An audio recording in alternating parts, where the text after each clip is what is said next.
Hi Willie, thank you for joining us today. Very welcome. Can you give us a little bit of information about your background and what you're doing at the moment?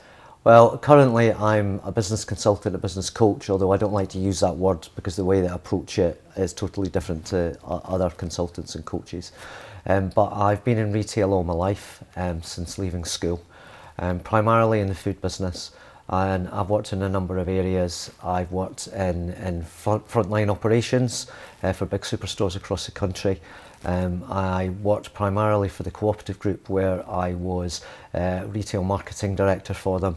I was also a retail buyer for them in the food business, and I also led the strategy for the cooperative group in the late 90s into the year 2000s of coming from large stores into small stores.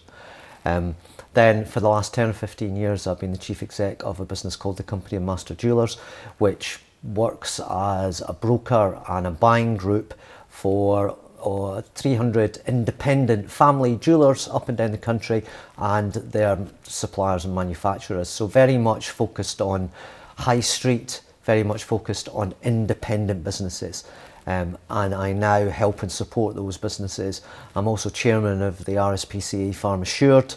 I'm chairman of Horsham BID, and I'm a non-executive of 2 or 3 businesses up and down the country, and at the moment I'm working with gents hairdressers, some jewellers, a food franchise business.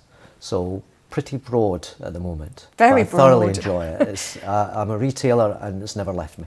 I was going to say there's a whole wealth of experience there. Yeah, and topped it up with a master's degree as well in retailing, so that also gives me a little bit of confidence that I think I know what I'm talking about, or at least I've written it down to say I know what I'm talking about. I'm not sure how you fit it all in.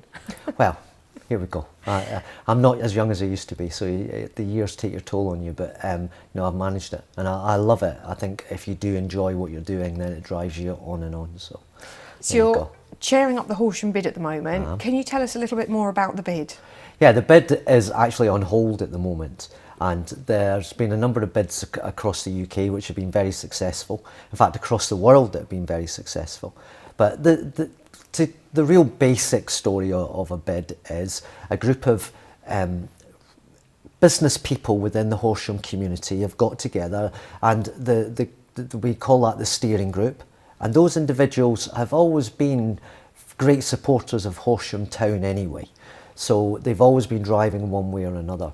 But this is a government-led initiative where you can work with the district council, and there's funding available to get that started, which we've got. And we will go around talking to all the businesses that are in Horsham Town, and I have to say that's not just retail.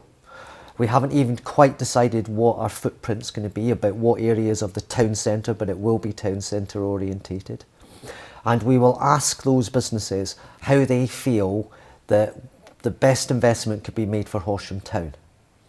And once we've got that feedback from them, we would draw up a plan to say that from the bid, this is what we would like to achieve over a 5-year period. And we will, the first drive for us is to put that to a vote. So every business within the footprint that we agree that we want to work within will vote to say yes or no to this bid. If they say no, it's dead and buried and we move on. And if the community does want it, then there will be a charge against their rateable value, which is very small. I think the average for Horsham Town, if you take the independent businesses up and down the various streets here, would be a few £100s a year. So it's not a stealth tax, it's not a massive figure, but that collaboration of pulling it together could raise investment into the town that will go into the millions. And then those businesses have input, don't they, as to how that money's spent? We would, those businesses would advise us what they want. We would then form a board, and we would agree what it is that we were going to deliver on the background of that. So not everybody would get everything that they wished for, because you can't. Yeah, I don't think you ever do in life, do you? No, they don't. But the majority of where they felt as if that investment should go. And the other key critical thing about it is it's independent. It's not the council's responsibility to deliver this, although we would work in partnership with them, because the key part of it is what we can't do is to replace a service that is currently from the council. So we won't be doing other things that the council are doing. And it's some people would, the sceptics would say, oh, well, I was paying for that anyway, and now Yes. you're doing it rather than the council. That's not the way, and it's my job as chairman to make sure that that's not the case. It's also my job as chairman to say that that board or the steering group is at the moment, that we don't push the business or we don't use the investment just to benefit those people around here. Yes. Nobody gets paid. It's all voluntary until we've got a bid set up, and then we employ a bid manager, but the rest of the board don't get any income from it whatsoever. So it's totally independent as far as that's concerned. So it's very much a partnership and collaborative. Oh, they're the two key words about BID that, as I talk to people like yourself and the community around here, is partnership, collaboration, and then the third word is community. It's pulling that community together. And to emphasise again, it's not just retail. It's talking to the businesses that are in town, that thrive in town, the offices. And, you know, one of the drives that we may well take is, and has been a suggestion already, is to help support a portfolio of what Horsham's about.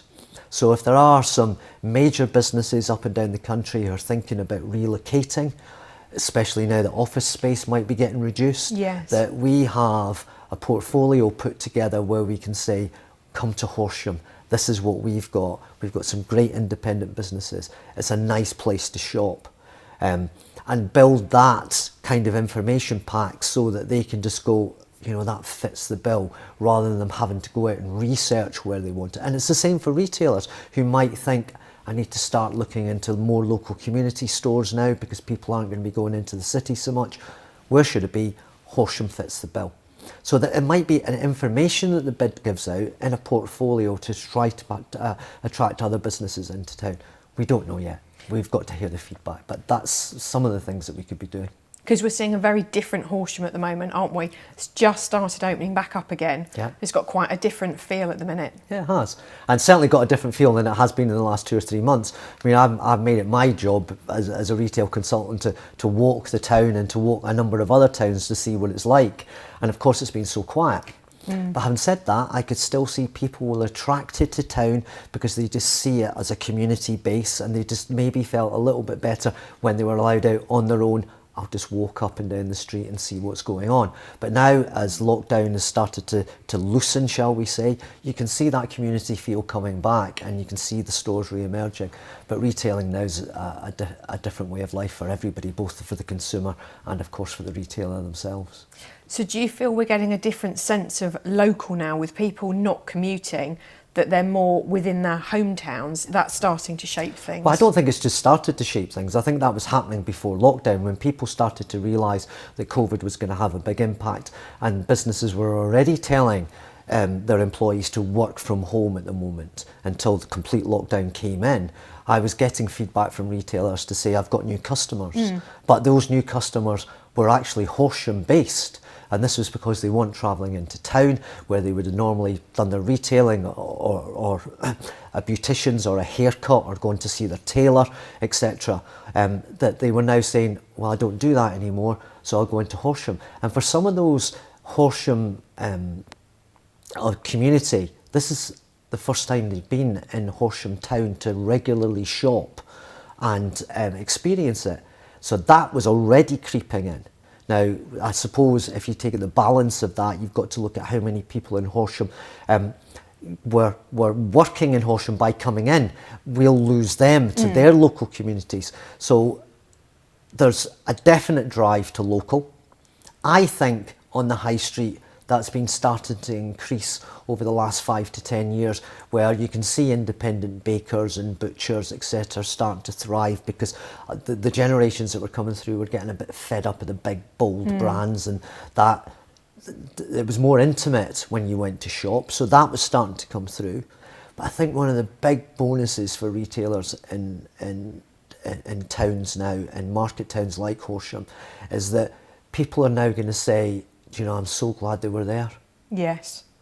What would we have done if we didn't have these local people on the high street that were able to open? Because it started with, obviously, with the food and the essential retail that had to open.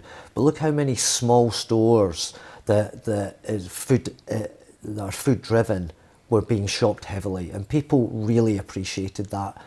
didn't want to go into the big superstore. Very personal service driven to them.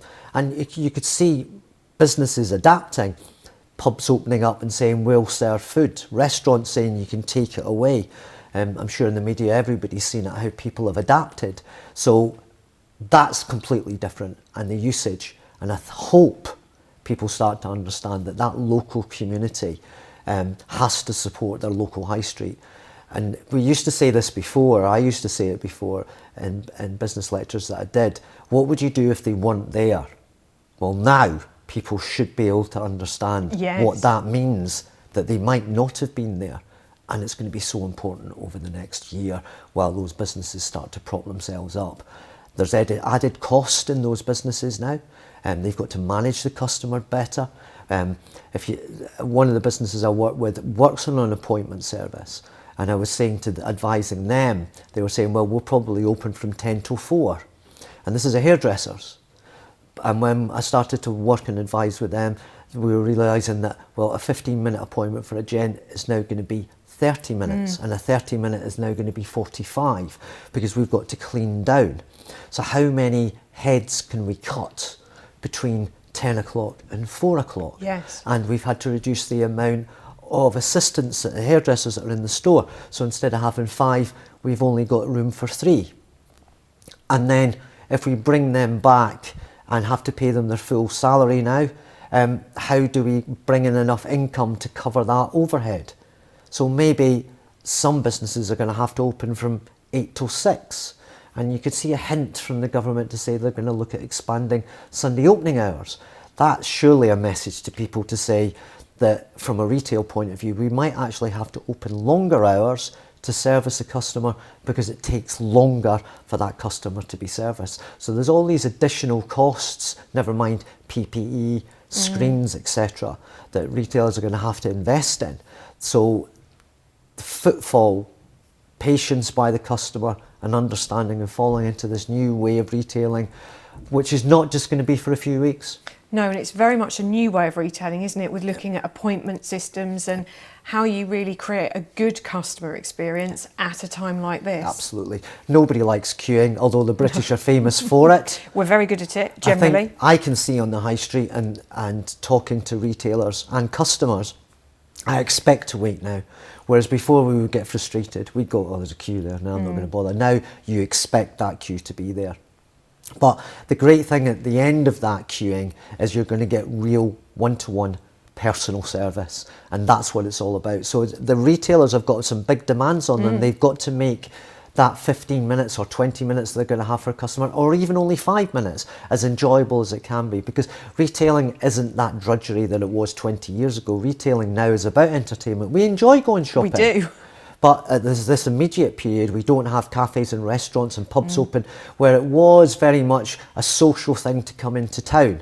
So in the short term, until the entertainment and the social side of the high streets opened up, the retailers are going to have to make sure that they entertain a little bit better, because otherwise customers are going to say, well, this is a drudgery. I think I'll just shop online, can't be bothered with that, and the high street's dead. So they really need to be looking at that customer experience. We always had to. And if I'm not being impolite here, I think what will happen, the good retailers, even they need a good kick up the backside to say it's moved on and we've got to react to this now. But consumers will find it strange. You know, the one message I was saying to my clients and to the people that were talking through the bid is the journey starts online. The first thing you're going to do is tap it in and go, is Boots the Chemist open? Yes, it is. What hours are they open? Now, just reassure me that you've put everything in place. And yeah, there's PPE, I know I've got to queue, I'm not going to be embarrassed by turning up and going, I'm sorry, this is appointment service only, you better go away, you've wasted your journey. I know what I'm going to do before I get there. So that's where the journey starts at the moment. 3 or 4 weeks from now, that might be a little bit different, but that was the start. But then once we get there, you've got to make sure that that customer feels really comfortable. It's safety. It's now about not value in retailing, it's now values. It's the way that that retailer is going to treat you with the respect that you need, because all the customers are going to react in different ways. And I can see it. Some are going, oh, no, I don't wear a mask. Oh, well, I will use your cleanser here, but I'm not really bothered about it. And you don't, well, I realise I've got to social distance. Others are standing outside going, is it okay for me to come in? I'm not sure I want to be here. I've cleaned all this before I give you, or is that spotlessly clean before I get it? So the retailer has to manage people in a different ways. And I did have one retailer that said to me, so what do I do when somebody comes in and wants to shake my hand and says, oh, I'm not worried about that, I'll just lean over and look at your product and I don't mind touching it. The retailer's got to very politely say, no, I'm sorry, because one, it's not socially acceptable, but I've got other customers in my store that object to you being like that, and that's a difficult message to get across. It is. So retailers have to think really hard about that one-to-one communication between themselves and customers. And it's changing even to the extent, as I was saying to some retailers, if you're going to wear a mask, yeah, well, just think about that. There is more communication done between yourself and a customer through your eyes and your smile than there is actually in the communication that you're going to give. And now your face is covered. So you're going to have to watch the customer's eyes, because that's a massive window into how they're feeling. And even to the extent we laughed about it, is maybe we need some face masks with just a permanent smile on it. But that's the way you've got to adapt. Yes. It looks to me as if most consumers that I can see at the moment are not wearing masks. They're fairly relaxed about it. But as the government has already put in place on public transport, you've got to wear them. Let's wait to see. But at the moment, it looks as if we're going to be okay. And with the announcement today that we've dropped down a level, maybe that'll make people less resistant to say, I'm not going to come into town. But of course, then the town's got to be ready for that. Yes, and I think it's a fascinating subject, and I could talk to you about it all afternoon, Willie. You've got a wealth of experience there. Have you got any top tips for our Horsham business owners to take away? Well, the first thing I mentioned earlier on, it's now about values, not value. If you compete on price, it's the lowest common denominator. You'll never survive on that unless your business is built on it. But the values of your business build your brand, and you've got to make sure that that's right for the customer. You've got to understand now that the customer is apprehensive about coming in. You've got to deal with them in a different way. As I said earlier before, retail's about entertainment. So entertain in your own way. I'm not suggesting you start juggling balls and all these sort of things, but you've got to make that customer's journey when they come into your store, even if it's just for an inquiry and before leaving, is to make them feel as if they're part of the community, part of your store. And it's going to do no harm for any retailer to thank their customer for shopping locally, so that it just reinforces how much we depend on the local community. And I keep using the word community because that high street builds that community. If we didn't have it, then the community would go and shop elsewhere, and that would build a community elsewhere, and then Horsham would suffer for that. And I'm glad to say Horsham, when we looked at it from a bid point of view, when we looked at bids up and down the country and across the world, they usually enter into a bid at a very low level. It's about improving the litter, it's about improving policing, maybe talking a bit about car parking and signage. Horsham accommodates that really well. And that should be a credit to the Horsham businesses, because they're a bit of a little level up. So the bid investment, we hope to bring it another level up after that as well. So it'll be fascinating to see what happens moving forwards. Well, we wait for the community to tell us what they need, because that's going to be the driver for us. And I can't emphasise that enough. This is not a group of business people that have got together to say, this is what we're going to do. This is very much about community. And I hope the bid will spread that feeling within Horsham to make it the great place to shop, a great place to work, and a great place to live. Fantastic. Thank you very much for taking the time to talk to us today, Willie. Very welcome, it's great. And bring me back again, it would be great to meet you again. We will do. Thank you.